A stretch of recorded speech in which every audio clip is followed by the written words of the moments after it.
Assalamualaikum dan hai, saya Paan dan racun gadget kali ni saya ada Samsung Galaxy A71. Yang mana kalau korang ingat lagi last year, Samsung memperkenalkan Samsung A70. Model tu antara model terbaik midrange Samsung dan juga model pertama midrange yang dibekalkan dengan 25W pengecasan pantas, plus dibekalkan jugalah dengan spek yang boleh kata terbaik untuk kelasnya. So, sekarang ni tibalah pengganti dia, tak lain tak bukan of course Samsung Galaxy A71 yang lebih berkuasa dengan penawaran sejumlah upgrade terbaru. So, jom kita tengok apa yang special ada dekat phone ni.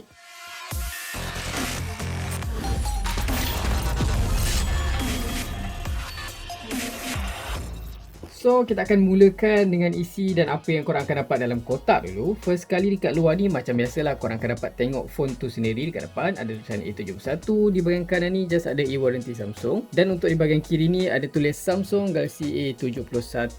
Dekat belakang ni kosong. Di bahagian bawah ni korang boleh nampak dekat sini ada warna phone tu Prism Crush Blue dan dia punya storan dalaman 128GB, manakala untuk RAM dia tu 8GB sahaja. Dan kalau kita buka kotak dia sekarang, yes, first kali korang terus boleh nampak lah phone tu sendiri ada dekat sini. Dia ada beberapa spek highlight sikit, infinity display, quad camera dan super fast charging. So kita akan letak tepi dulu phone ni, dan di dalam ni lagi korang akan dapat adapter pengecasan pantas 25W. Samsung dah bagi sekali, super fast charging, dapat kabel USB-A to USB-C, dan of course korang akan dapat earphone Samsung tu sendiri. Oh yes, sebelum tu belum habis lagi. Kalau korang tengok dekat kotak yang kat depan ni, dekat sini korang akan dapat ada satu lagi kotak kecil. Dekat sini korang akan dapat SIM tool ejector, lepas tu ada manual, dan dia punya casing silikon dia dah pun bagi sekali dekat sini guys. So ini je yang korang akan dapat dalam kotak. Sekarang ni kita akan tengok apa yang ada dekat Samsung Galaxy A71. First of all, bila saya pegang phone ni, boleh kata sangat ringan, nipis, memang sedap lah dipegang walaupun korang pegang sebelah tangan je. Design belakang dia ni, yes, memang cantik. Korang boleh nampak lah ada pattern-pattern sikit dekat belakang ni, tak kosong lah. So tak boring bila korang pandang phone ni lama-lama. Plus kalau kena pantulan cahaya tu, korang akan nampak dia macam membentuk efek rainbow tu dekat sini. Korang boleh nampak tak? First look korang mesti ingat yang ni kaca kan? Tak guys, sebenarnya material yang digunakan Samsung masih gunakan plastik macam A51, tapi bukan jenis plastik murah lah. Korang akan terasa lebih premium macam flagship phone. Kelebihan dekat sini, cap jari korang ni tak mudah melekat lah dekat panel belakang dan tak mudah terlepas dari tangan even korang tak pakai case pun. Dengan sisi kanan dan kiri yang melengkung ni, selain nampak premium, features ni membuatkan lebih senang, lebih grip bila korang pegang phone ni tau. Dan antara features utama phone ni dibekalkan dengan 64 quad camera setup yang korang boleh nampak. Design dia ni boleh kata agak fresh macam flagship phone Samsung sendiri, petak macam ni. So kalau kita tengok di bahagian kanan, dekat sini kosong, just ada slot SIM saja kat sini. Kita akan buka tengok berapa slot disediakan. So dekat sini ada 2 slot SIM dan 1 memori card tambahan untuk korang kembangkan lah memori internal dia tu. Di bahagian atas dekat sini kosong je, just ada mikrofon saja di sini. Di bahagian kiri ni korang akan nampak ada volume rocker up and down, power button, dan kalau korang tengok di bahagian bawah, dekat sini ada mono speaker, ada mic, pengecasan pantas USB-C dan juga audio jack masih dikekalkan.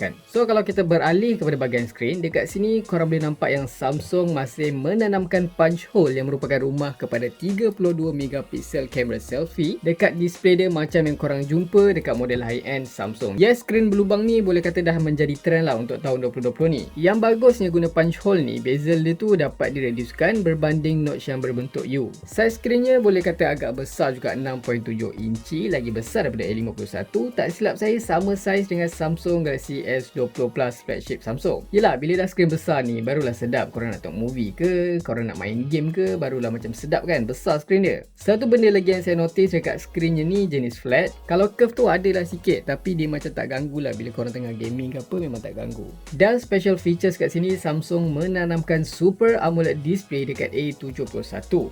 So, secara tak langsung membuatkan bila korang pandang skrin ni memang terus jatuh cinta. Cewah.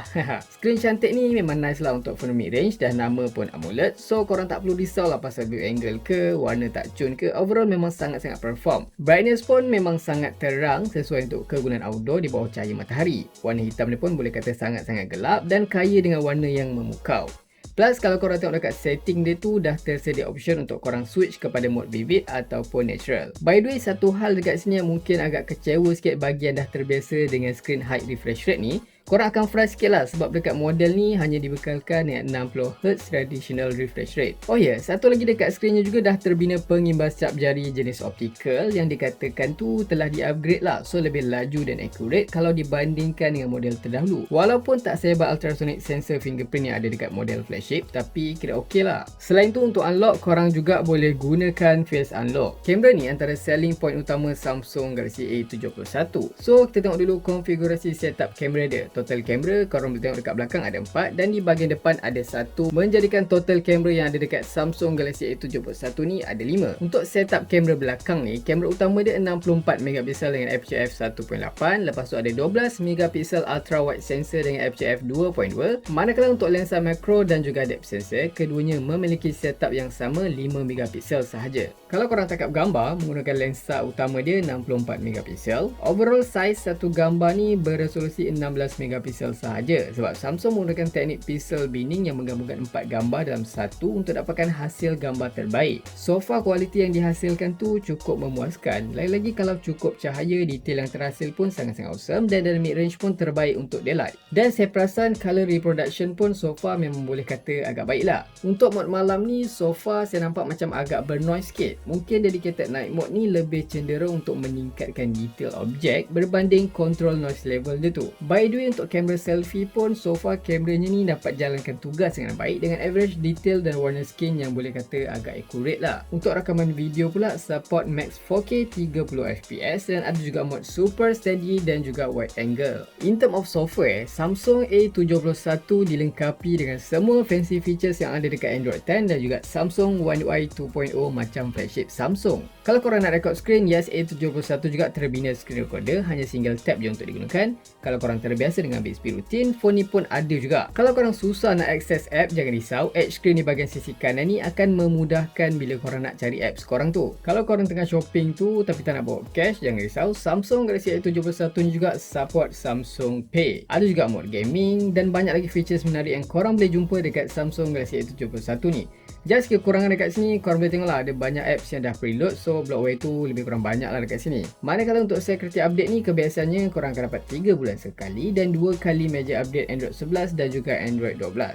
In term of performance, kalau saya cakap mesti korang tak percaya guys, sebab saya rasa saya gaming PUBG dekat A71 ni, frame rate dia tu lebih stabil dari Samsung Galaxy S20 Ultra yang harga dia dalam 5,000 macam tu. Even saya main dalam sejam pun, frame rate dia tu so far saya rasa tak ada drop mendadak ataupun freeze ke apa. Yes, walaupun phone ni hanya menggunakan chip midrange Snapdragon 730, tapi prestasi dia tu bagi saya kalau gaming tu lagi better lah dari S20 990 chip flagship Samsung.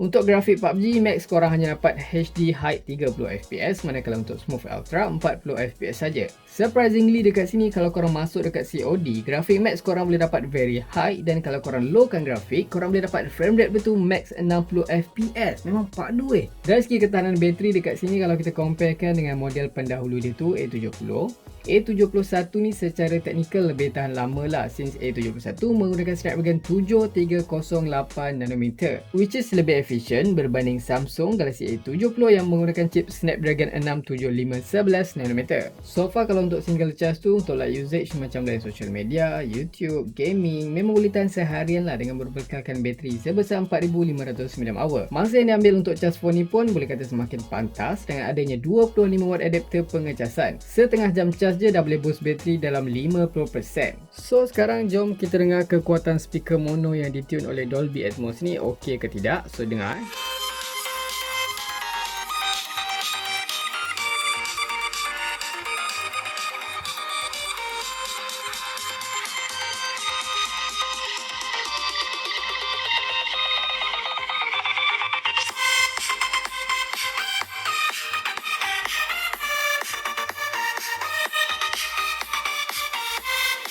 So guys, apa pendapat korang dekat Samsung Galaxy A71? Adakah berbaloi untuk dibeli? Macam biasa, jangan lupa tinggalkan like, share, komen dan subscribe. Itu sahaja racun kali ni. Jumpa lagi di racun-racun seterusnya. Assalamualaikum.